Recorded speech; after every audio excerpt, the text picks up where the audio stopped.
কিভাবে ধুয়ে দিল, তখনই তার নিয়োগের কথা মনে পড়ে। এই দুনিয়াটা একটা বিজনেসের জায়গা।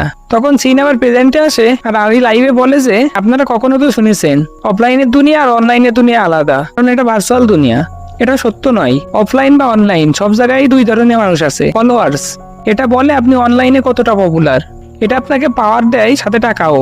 বাট এই ফলোয়ার কিন্তু কেনা যায়। তখন আমরা দেখি ইংরেজ যখন ওইসব কন্ট্রোভার্সির কারণে ফলোয়ার কমে গেছিল, তখন সিএনইউকে ফোন করে টাকা দিয়ে বলে আমার যতগুলো ফলোয়ার কমে গেছে আবারও বাড়িয়ে দাও। তো সিএনইউকের টিম তখন কাজ করতে শুরু করে। মিনের যত পোস্ট, স্টোরি সবকিছুতে তারা লাইক, কমেন্ট এবং শেয়ার করতে শুরু করে। এটাতে কি হয়, ধরুন আমি একজনের ফটোতে লাইক বা কমেন্ট করলাম, সেটা আমার যত ফ্রেন্ড রয়েছে তাদের সবার সামনে শো করবে। সেখান থেকে অনেকে তাকে ফলো করবে। এটাই হচ্ছে পেইড প্রমোশন, যে বুস্টেড ছাড়াই আপনি আপনার ফলোয়ার বাড়াতে পারবেন। এজন্য যখন সেলিব্রিটি আপনাকে ফলো করছে এটা খুব জরুরি। বাট আমি অনেক লাকি, কারণ পুরো দুনিয়া যার কানেকশন পাওয়ার জন্য পাগল, সে নিজেই আসে আমার কাছে। তখন সিন আবারও পাস্টে নিয়ে যাওয়া হয় আর আমরা দেখি আরে হাঁটছিল, তখন তার কাছে একটা কল আসে আর সে পুলিশ স্টেশন চলে আসে। এখানে সে এসে বলে আমাকে এখানে ডেকেছেন কেন?